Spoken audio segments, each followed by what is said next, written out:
Welcome to Delayed After Dark, your late night dive into the strange, the mysterious, and the downright unbelievable stories that history tried to keep in the shadows.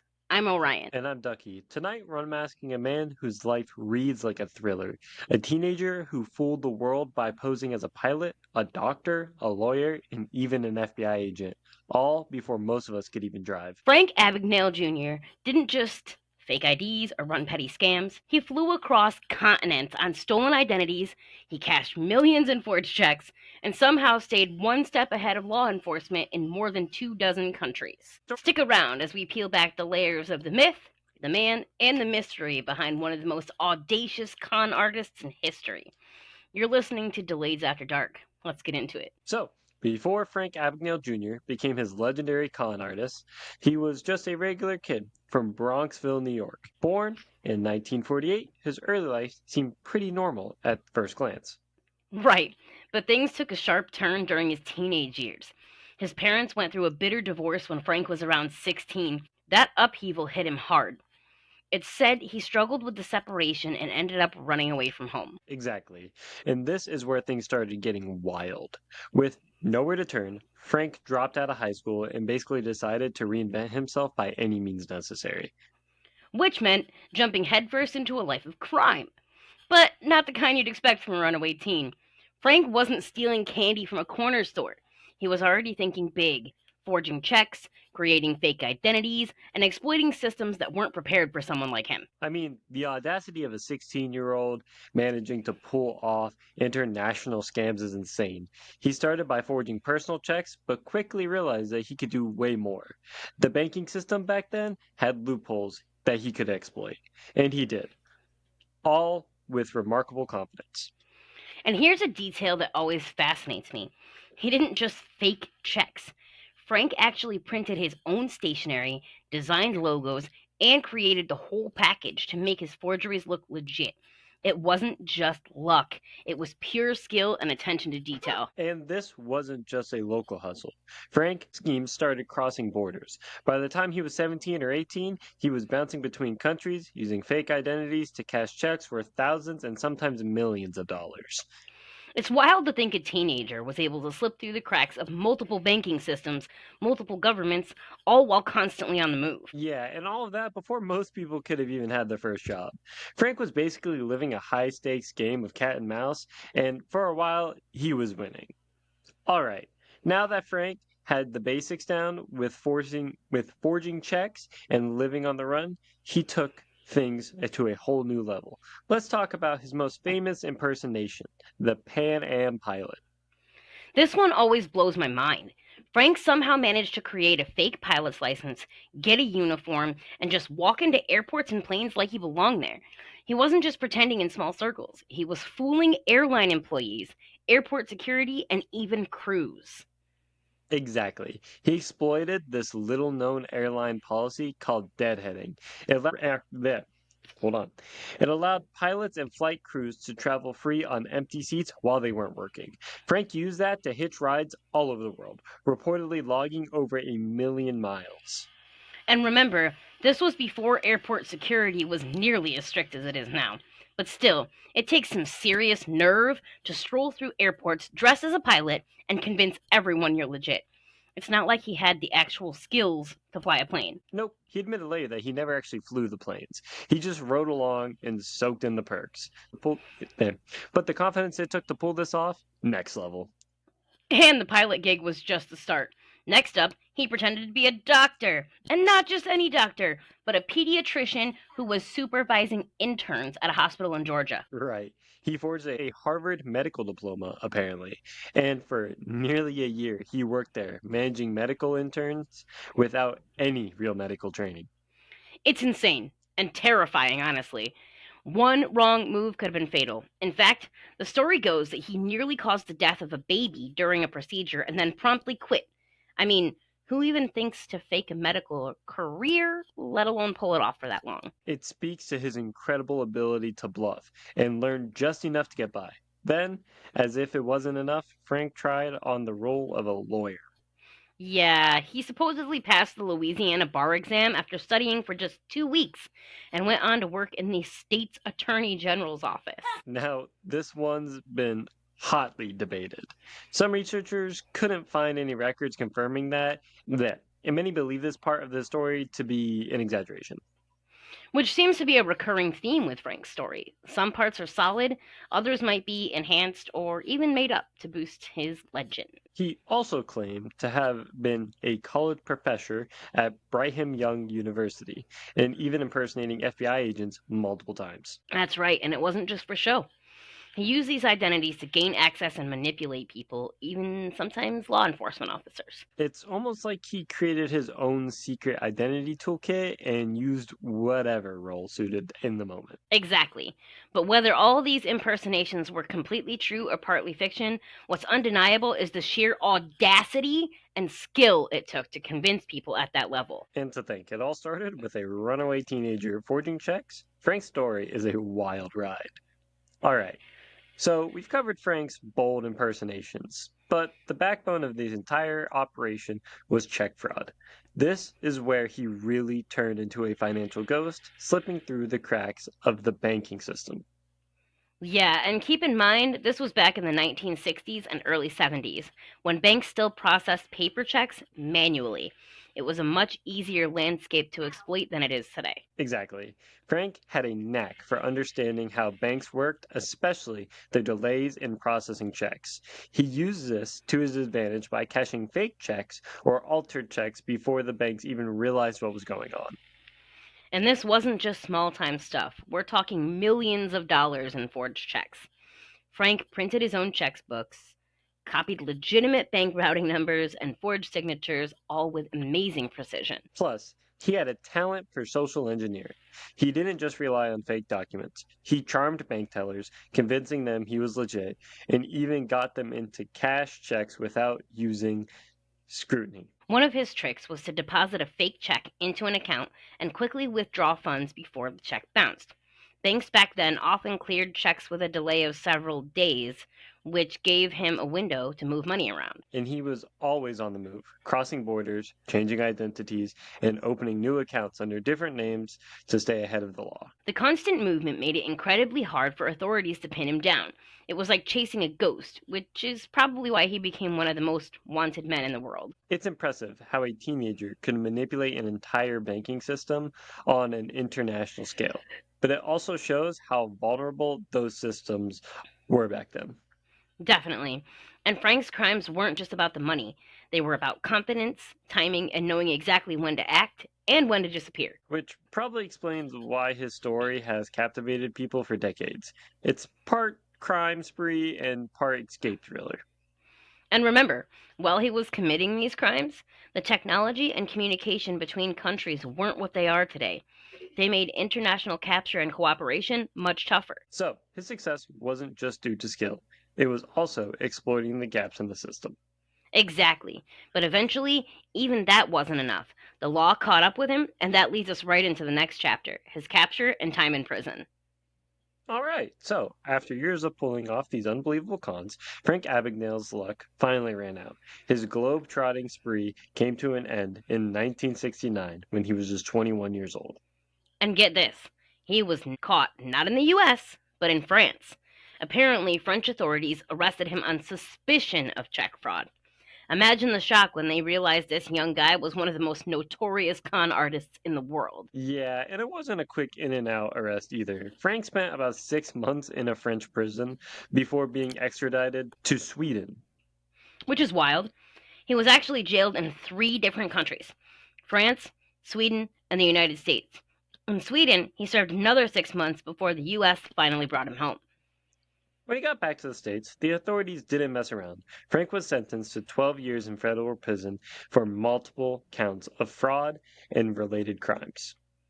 But here's where the story takes another twist. He only served about 5 years before achieving early release. Right, and it wasn't just good behavior or parole boards being generous. The FBI made a deal with Frank.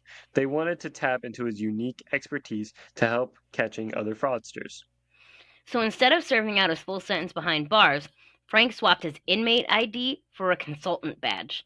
He began working with the FBI as a fraud investigator, advising on how to detect and prevent the very crimes he once committed. It's like a real life from outlaw to hero arc Frank's experience made him invaluable in understanding the tricks and techniques criminals used. And he didn't just work with the FBI. Over the years, Frank built a successful career consulting for banks, businesses, and even governments around the world, helping them shore up their security systems. Talk about a turnaround. From the most wanted fugitive to one of the most trusted advisors of fraud prevention.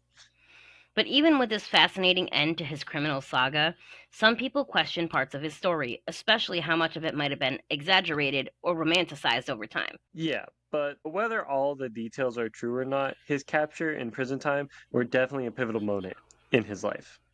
And moments that helped define the legend of Frank Abagnale Jr., one of history's most audacious conmen. So after serving around 5 years behind bars, Frank Abagnale Jr. stepped out into the world with a completely different mission. Yeah, instead of running from the law, he was now helping it. The FBI recognized how valuable his insight was into fraud and forgery, and they brought him in on as a consultant. Imagine that. The very guy who once duped banks and airlines now teaching them how to protect themselves against people just like him. It's kind of poetic justice, isn't it? Frank turned his deep knowledge of deception into a tool for good. He started working closely with the FBI and later with financial institutions worldwide. He helped design security measures, trained bank employees to spot fake documents, and worked to improve fraud detection systems. And his expertise didn't stop there. Frank's story inspired movies, books, and endless fascinations. You might recognize the movie Catch Me If You Can, starring Leonardo DiCaprio, as a dramatic version of his life. Right, and that film really brought his story to the masses. But Frank's real life work with the FBI was just as impactful, if not more. He even founded his own consulting company, helping major corporations and government agencies strengthen their defenses against fraud and cybercrime. He became a respected authority on security, traveling the world to give talks, advise on policy, and stay one step ahead of criminals. It's fascinating how someone who exploited weaknesses in the system is now on the front lines defending it. Now, before we wrapped up Frank's stories in a neat little bow, we've got to talk about the elephant in the room, the controversies. Because while Frank Abagnale Jr. has spent decades building a reputation as a reformed fraud expert and trusted advisor, not everyone's buying the whole story. Exactly. Over the years, researchers, journalists, and even former FBI agents have raised serious questions about whether some of Frank's claims were embellished, or in some cases, completely made up. One of the biggest red flags? There's surprisingly little hard evidence to support his claims about some of his most famous impersonations. Like, for example, his time as a doctor and a lawyer. Yeah, no official records from the hospital or legal office he claimed to have worked at. In fact, Louisiana state records show no sign that he ever passed the bar, even though Frank swore he did. And let's talk about the pilot stuff. While he did forge credentials and get free flights, there's no real proof he flew over 1,000,000 miles or posed as a Pan Am co pilot for 2 years. Some investigators have suggested that Frank's story, especially as told in Catch Me If You Can, may be more Hollywood fantasy than historical fact. Even the FBI relationship has come under scrutiny. He claims he's been working with the Bureau for over 40 years, but the FBI has stayed pretty quiet about the details, and some former agents say they've never even heard of him. Which is kind of suspicious, right?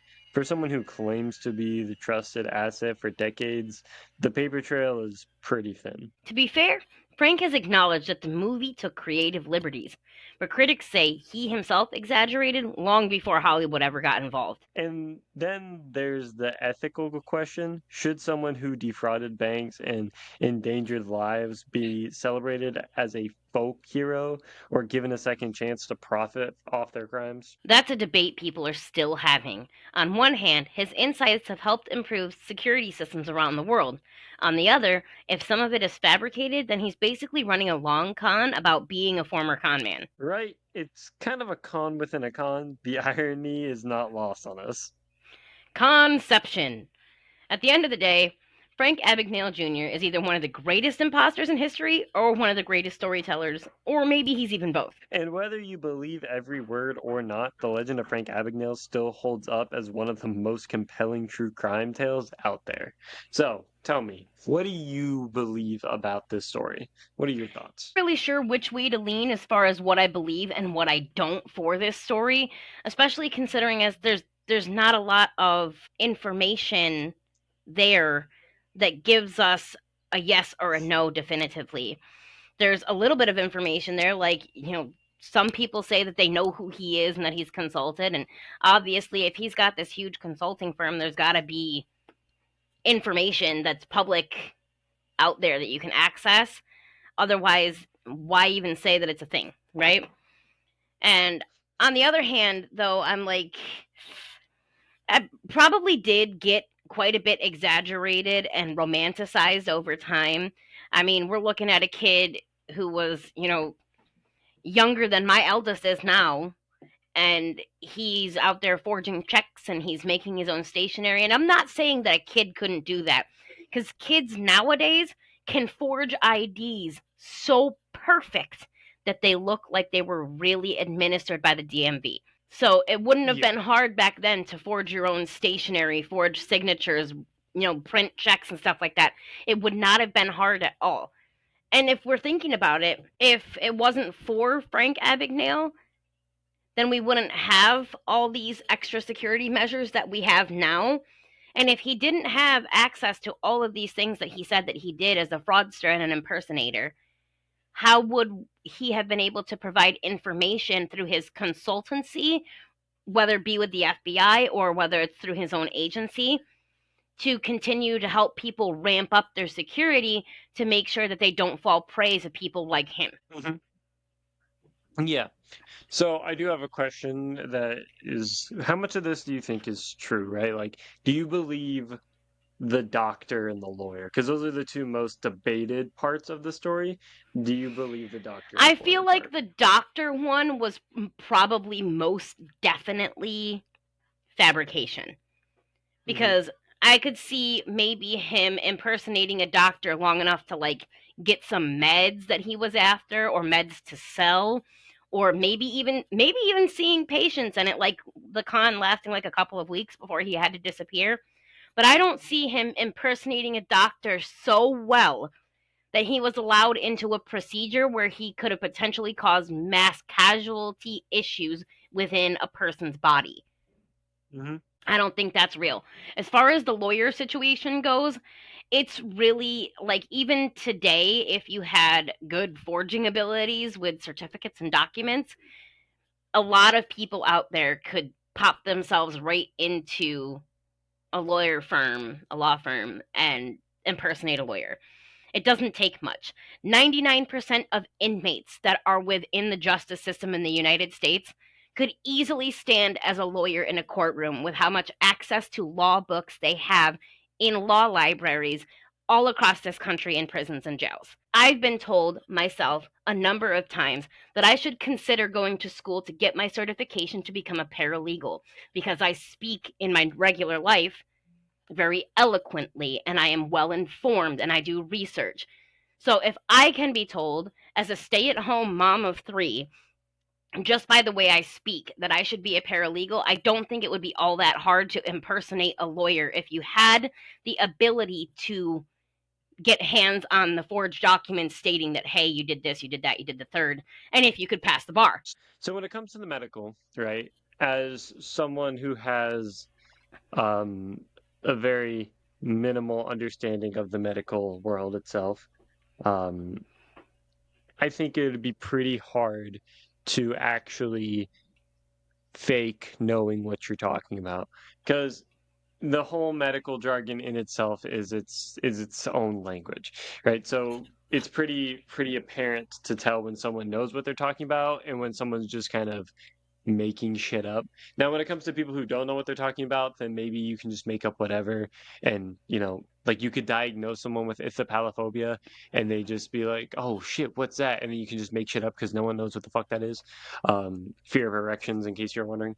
Um, so as a whole, I don't think it would be possible. Maybe he could, maybe with a bunch of research he was able to do it, but as a whole, I don't think it would have been as practical and as easy as, at least as Hollywood makes it seem, and at least as the story goes. I don't think he'd be able to do it. Maybe after studying for, like, if this was like a long-term plan and he was doing it, then maybe. Same thing with, I feel like the same thing with being a lawyer, right? It's just there's so much shit that you have to look into. You have to know the laws like the back of your hand. Now, I don't know if he ever actually took any cases and pleaded in front of a judge, but let's say he did. Um, it's kind of hard to fake knowing what you're talking about. And the way court proceedings work, knowing them like the back of your hand, knowing how to get evidence thrown out or whatever, like you might be able to fake being a lawyer, but you're not going to be able to fake being a good lawyer, if that makes sense, which you might be so bad that it starts to raise questions. So I don't know. I don't know if I buy those all the way. Um, I don't know. Maybe he Especially with pulled like a there Mike being no Ross. proof of him passing the bar exam where he said he passed it.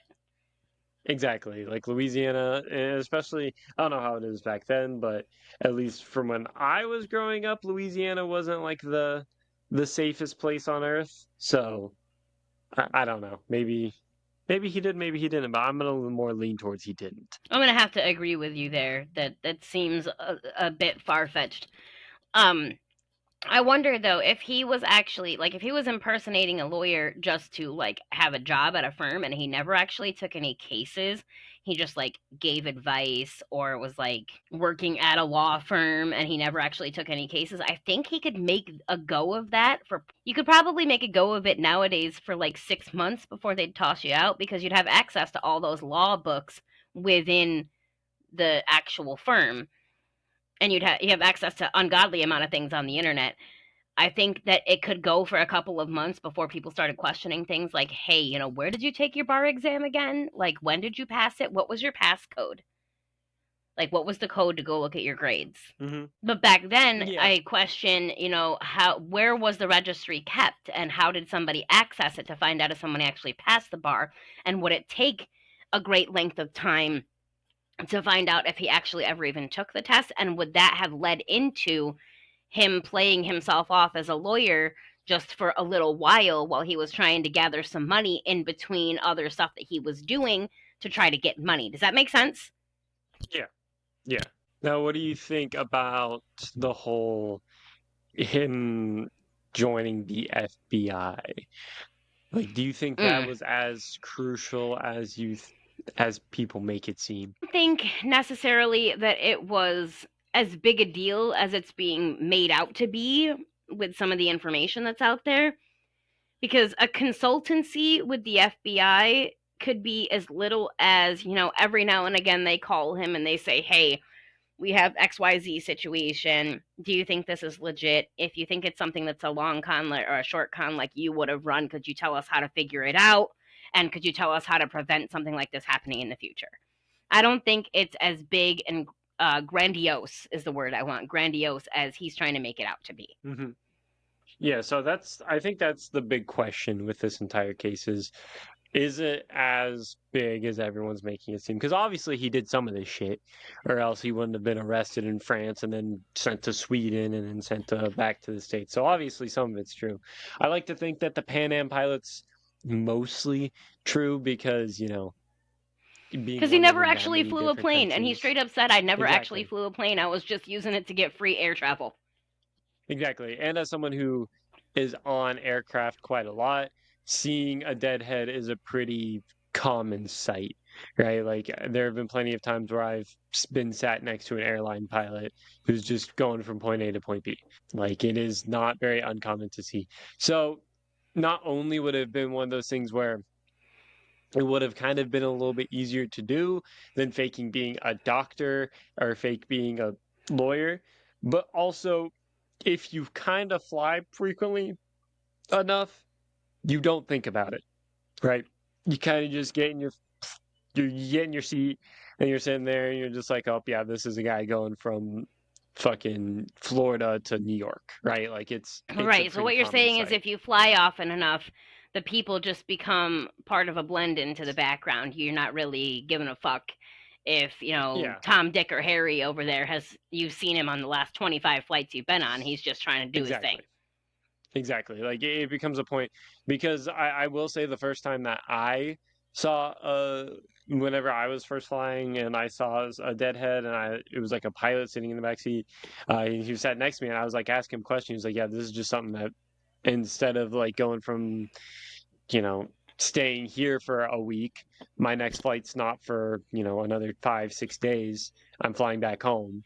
It's a pretty common sight now. Now that I'm like looking for it and you see it, especially if it was someone with pretty basic knowledge, could explain that to someone, could like get an airline pilot's, uniform and then show up and then sit down and kind of know what the whole uniform means, because it's not like a military uniform where there's 400 awards on there and each one means something different. They got like the stripes on their shoulders, which is like the amount of time they've been flying, and then the like wings, right? You can easily Google this shit, and then back then you couldn't, but you could easily look this up or talk to other pilots and kind of pick up what they mean to be able to explain it well enough to someone who doesn't know what they're talking about when you're asked questions on why you're in uniform, sitting with everybody, flying from point A to point B. For sure. And honestly, I guess we'll probably never fully know what of it was real and what of it wasn't, because the only person that really does